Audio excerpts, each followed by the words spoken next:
Oh, Lordy. Judge Jeanine Pirro is here. So is there any penalty for being weak? Well, you know what I think is so amazing about this is that Jim Comey comes across as someone who is so wily and so calculating. He's a predator.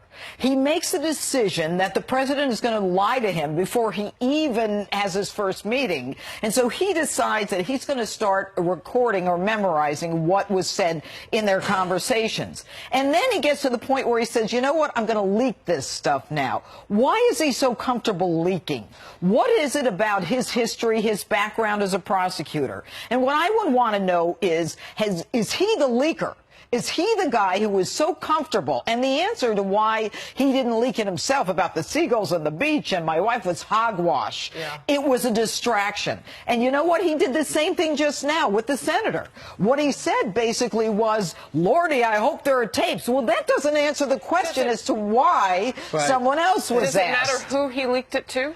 Because Daniel Richmond isn't just a buddy. I've been talking about this. This guy is a liberal guy. Look, he worked with them in the United States. He worked with them in the U.S. Attorney's office. He was the appellate attorney there. You develop a very close relationship, I know from being DA, with my appellate people, okay? You talk to them about serious issues. But the fact that he was so comfortable that he did this to a liberal professor, and it's linked to the...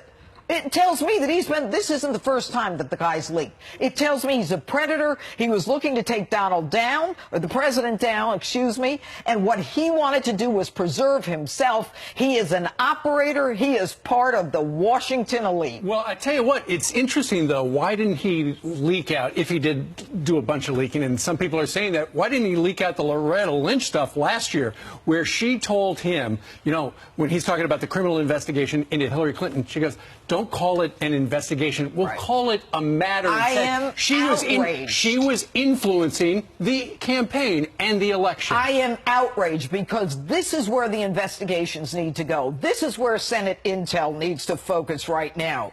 Loretta Lynch, we know, improperly met with Bill Clinton, the spouse of a target of an active criminal investigation. Right. She never admitted that she did it until she was caught. She uses the language of the Clinton campaign, and then she doesn't really do anything other than to promote the theory that nothing is going on here. We still don't know what that memo is, and it can only be told by people behind closed doors that he may have read. Now, what I think is underreported is the fact that he said, if I get this out to the New York Times, my hope is to get my side of the story out and launch a special counsel. Really? Yeah. Now all of a sudden a guy that's not going to be investigated, you're determined to get a special counsel? Is this about revenge? It's clearly about revenge. This is a setup. This is a predator who is setting up the president, as opposed to saying, you know, Mr. President, I know you're new to government, and I know that this isn't something you're comfortable with, but, you know, we're really not supposed to be talking about this kind of thing. He could have helped him in a very simple way.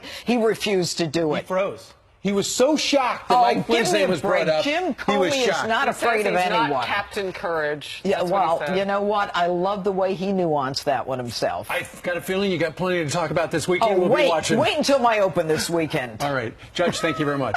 All right.